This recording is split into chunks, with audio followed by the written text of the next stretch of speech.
কিনা যায়, ফকির মিসকিনকে খাওয়ালে জান্নাত কিনা যায়, সালাত আদায় করে জান্নাত পাওয়া যায়, জান্নাত কিনা যায় না, সিয়াম পালন করে জান্নাত পাওয়া যায়, জান্নাত কিনা যায় না, হজ করে জান্নাত পাওয়া যায়, জান্নাত কিনা যায় না, তাসবিহ তাহলিল জিকির আজকার করে কোরআন তেলাওয়াত করে জান্নাত পাওয়া যায়, জান্নাত কিনা যায় না, দান করলে জান্নাত কিনা যায়।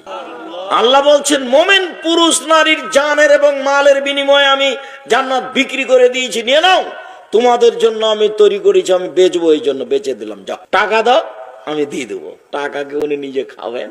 ফকির মিসকিন অসহায় মানুষকে দিয়ে দাও টাকা, আমি তোমাদেরকে বিনিময়ে জান্নাত দিয়ে দিলাম, বিক্রি করে দিলাম জান্নাত। এ কথা আল্লাহ বলেন, এ কথা নবী বলেন, কাজে দান ভিন্ন জিনিস। একদা আল্লাহ রসুলকে জিজ্ঞাসা করা হলো, আল্লাহ রসুল আইউল ইসলামে খায়ের, মানুষের জীবনে সবচেয়ে ভালো কাজ কি?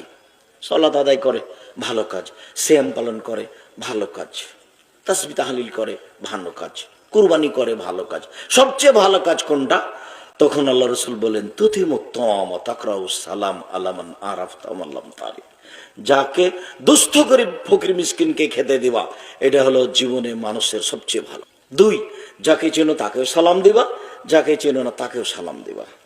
মোবাইলে রিং হচ্ছে, আপনি যদি দেখে বুঝতে পারেন হিন্দুর নাম্বার, তাহলে আপনি বলবেন জি ধন্যবাদ, কি বলছিলেন। আর যদি চিনা না যায় তাহলে বলবেন আসসালামু আলাইকুম, হ্যালো বলবেন না, হ্যালো বলে কুকুরকে ডাকে।